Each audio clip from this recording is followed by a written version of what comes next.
우리가 지금 이제 사도 바울의 편지 데살로니가 전서를 묵상하고 있습니다.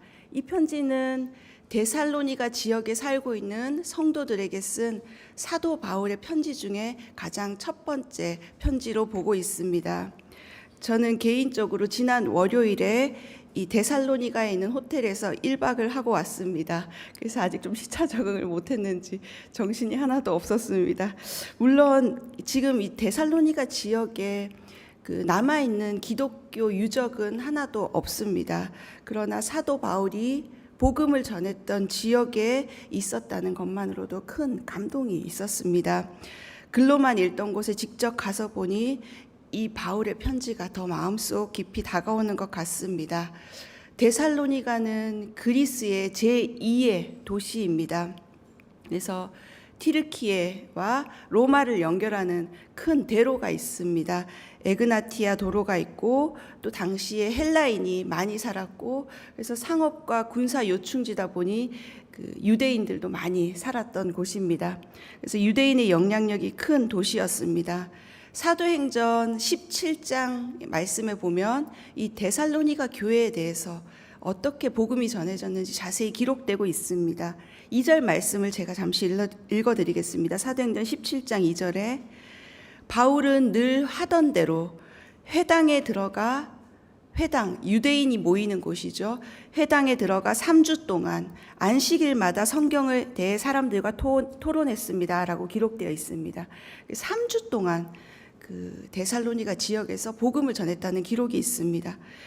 3주간의 짧은 시간이었지만 바울의 가르침을 통해서 유대인들과 하나님을 경외하는 그리스 사람들 그리고 귀부인들이 믿음을 갖게 되었다는 것입니다. 3주 만에 이런 놀라운 부흥이 일어났다는 것은 정말 성령의 역사라고밖에 말할 수 없습니다. 그러나 이 지역에 살고 있던 유대인들이 바울을 시기했고 그래서 불량배들을 끌고 와서 야손의 집으로 쳐들어와서 바울을 잡으려 했으나 그때 형제들의 도움을 받아서 바울은 베레아 지역으로 이제 피신을 하게 됩니다. 이렇듯 부흥이 있는 곳에는 반대하고 죽이려는 악의 시도들이 반드시 있습니다. 짧은 가르침의 시간이었지만 데살로니가 사람들은 예수님의 부활에 대해서 확신과 믿음을 가지고 그 교회를 세워갔던 것입니다. 우리가 성경 말씀을 알고 믿음 생활을 하고 있는데 이 말씀을 제대로 알지 못하면 종교 생활을 하게 됩니다. 형식적이게 되고 또 열매 없는 삶을 살게 됩니다. 우리는 종교 생활이 아니라 믿음 생활을 해야 하는 것입니다. 일본 사람들 특별히 종교 알레르기가 있죠. 宗教 알레르기. 제가 아는 분도 심각한 종교 알레르기였다가 지금은 예수님 만나서 너무 신실하게 주의 말씀을 사모하고 신앙생활을 하고 있습니다. 사단은 많은 사람들의 눈과 귀를 막아서 예수 그리스도의 복음을 이 종교라는 틀에 가두고 말았습니다. 신흥 종교들이 저지른 그 악행들과 누명을 교회에다가 씌워버렸습니다. 종교 생활이라는 것은 끊임없이 구분짓게 합니다. 가정에서의 나의 삶, 또 교회에서의 나의 삶, 직장에서의 삶이 다 다릅니다. 남편 모르게, 아내 모르게 비밀스럽게 행하게 됩니다. 또 기존의 관계들을 부정하라고 하고 가정을 파괴하고 일상의 삶을 파괴하고 반드시 이것을 해야지 된다라고 가르칩니다. 혹시 여러분 주변에 그렇게 다른 사람 모르게 하라고 하는 그런 활동들을 권유하는 단체나 그룹이 있다면 여러분 정말 경계하셔야 합니다. 우리의 믿음 생활은 투명해야 합니다. 우리의 신앙 생활은 우리의 삶 가운데서 바로 천국을 이루는 삶입니다. 누가 물어봐도 정직하게 말할 수 있고 그 삶 속에서 예수님과 동행하는 삶, 그것이 바로 우리의 신앙생활이 되어야 한다는 것입니다. 오늘 우리 데살로니가 4장 말씀은 바울이 정말 신앙생활 하면서 이것만은 꼭 기억하십시오라는 핵심 2가지를 말하고 있습니다. 가정에서의 삶과 직장에서의 삶, 일터에서 믿음으로 잘 살아내라는 것을 권면하는 것이 오늘 본문의 핵심이라고 할 수 있습니다. 그럼 먼저 가정에서 우리가 어떻게 살아야 될지 1절에서 8절 말씀에 권고하고 있습니다. 한번 다 같이 1절에서 8절 좀 길지만 한 목소리로 읽도록 하겠습니다. 시작. 마지막으로 형제들이여, 우리는 주 예수 안에서 여러분에게 부탁하며 권면합니다. 여러분은 마땅히 어떻게 행할 것과 어떻게 하나님을 기쁘시게 할 것인지에 대해 우리에게서 배운 대로 행하십시오. 여러분이 행하고 있는 대로 더욱 풍성히 행하십시오. 여러분은 우리가 주 예수를 통해 여러분에게 준 명령들이 무엇인지 알고 있습니다. 하나님의 뜻은 이것이니 여러분이 거룩하게 되는 것입니다. 곧 음행을 멀리하고 각기 거룩함과 존귀함으로 자기 아내를 취할 줄 알고 하나님을 모르는 이방 사람들처럼 욕정에 빠지지 말고 이런 일로 자기 형제를 해하거나 기만하지 말라는 것입니다. 이는 우리가 이미 여러분에게 말하고 엄히 경고한 대로 주께서는 이 모든 행위에 대해 징벌하시는 분이기 때문입니다.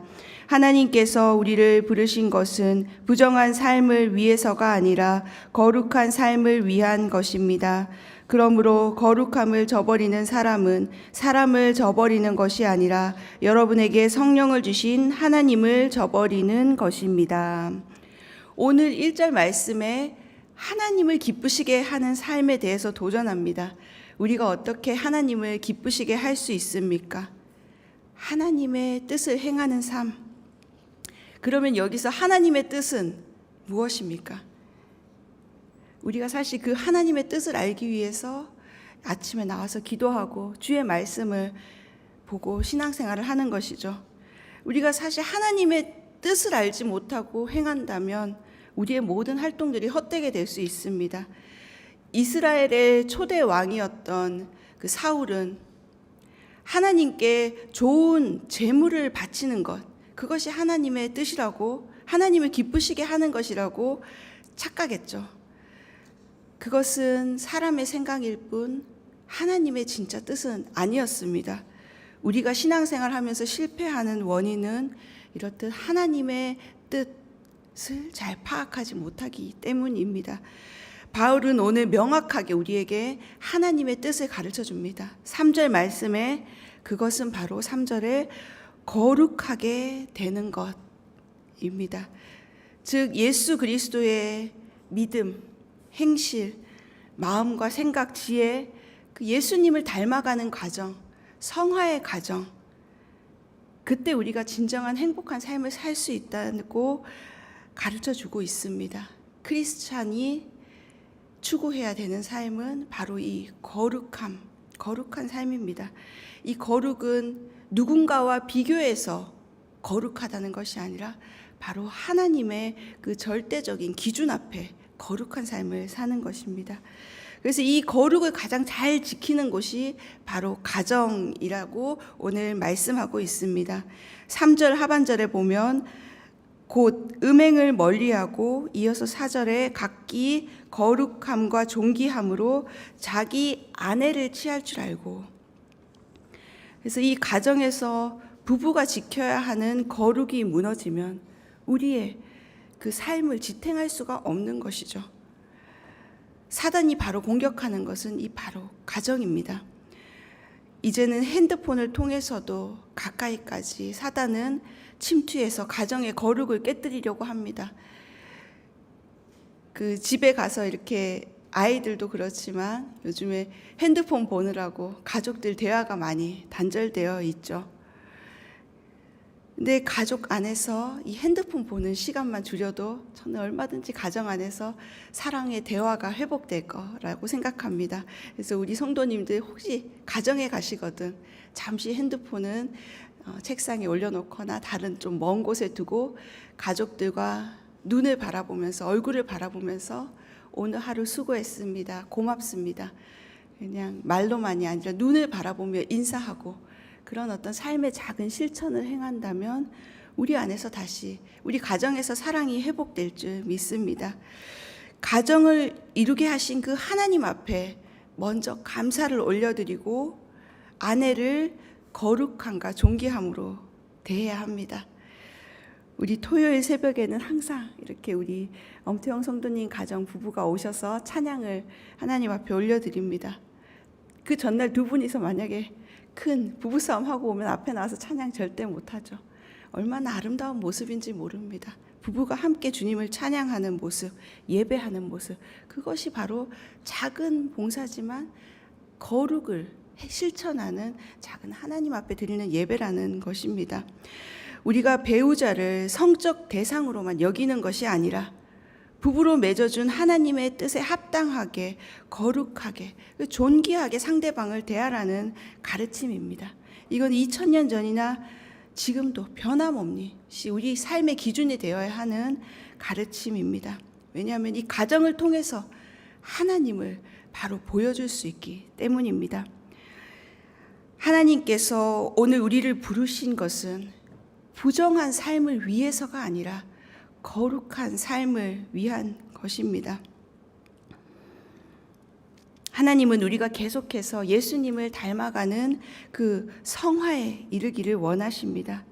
오늘 우리를 이곳에 부르신 목적, 그것은 바로 우리로 하여금 다시 하나님을 닮아가는 그 한 걸음 더 나아갈 수 있도록 우리에게 능력을, 성령의 능력을 덧입혀 주기 위함이라는 사실입니다. 8절에 이 거룩을 강조하면서 이런 말씀을 하십니다. 우리의 삶에서 거룩한 것을 저버리는 것은 사람을 배신한 것이 아니라 성령을 주신 하나님을 저버린 것이라는 것입니다. 그래서 이 거룩의 무게는 결코 가볍지가 않다는 것입니다.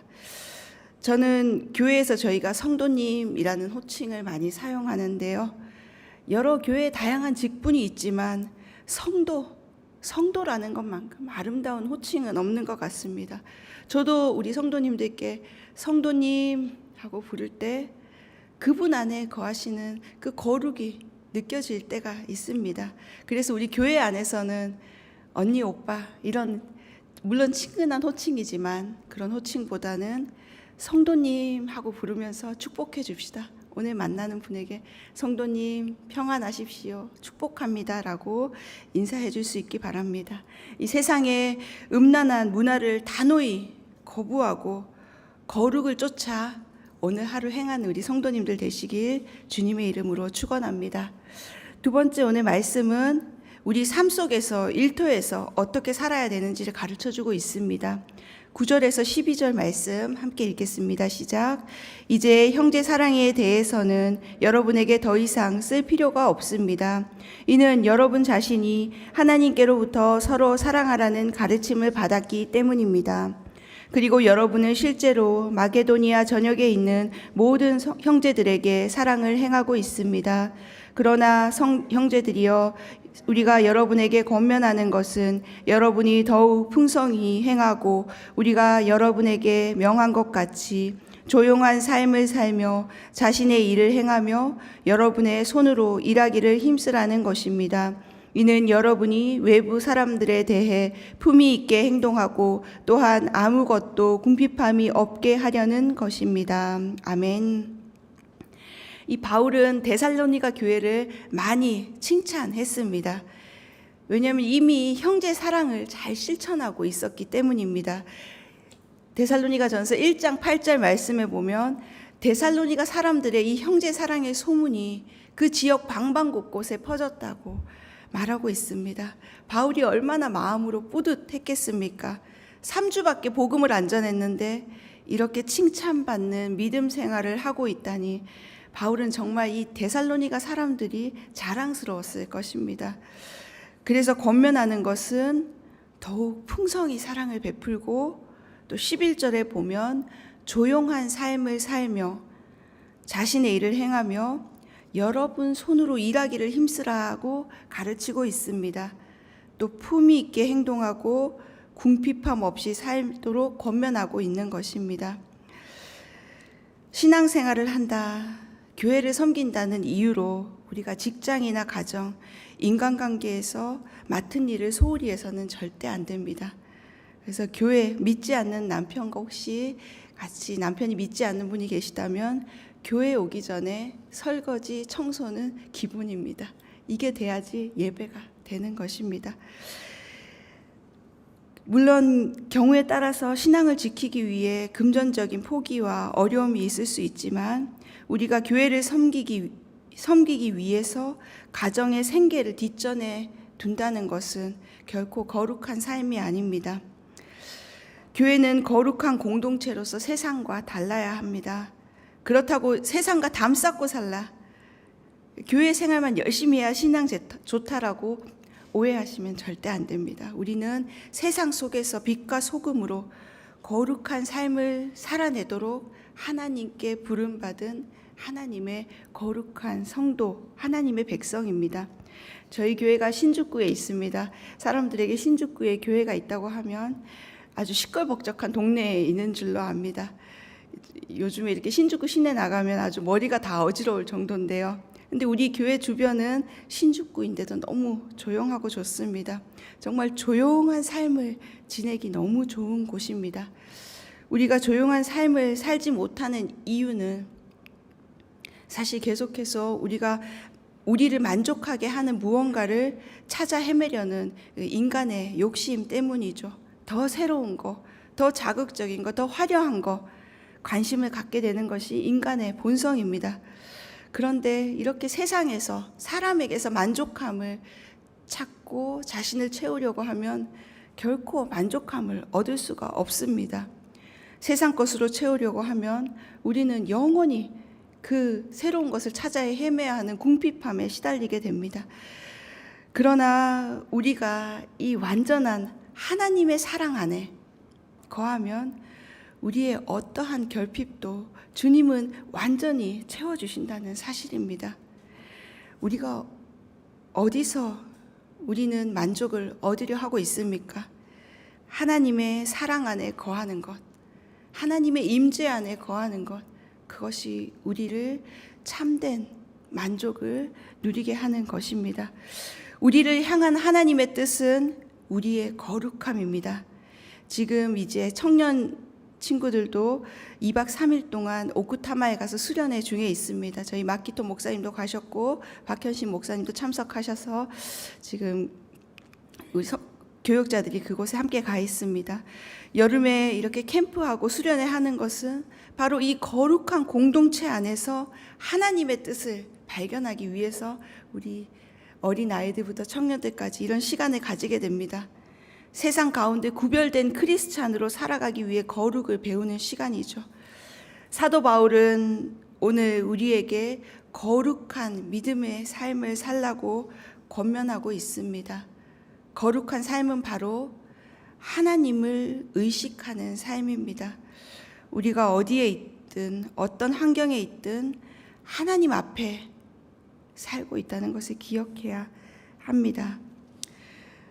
주님이 언제 오셔도 부끄럽지 않은 삶, 오늘도 하나님 앞에서 거룩함과 형제 사랑으로 하나님을 기쁘시게 하는 우리 성도님들 되시길 주님의 이름으로 축원합니다.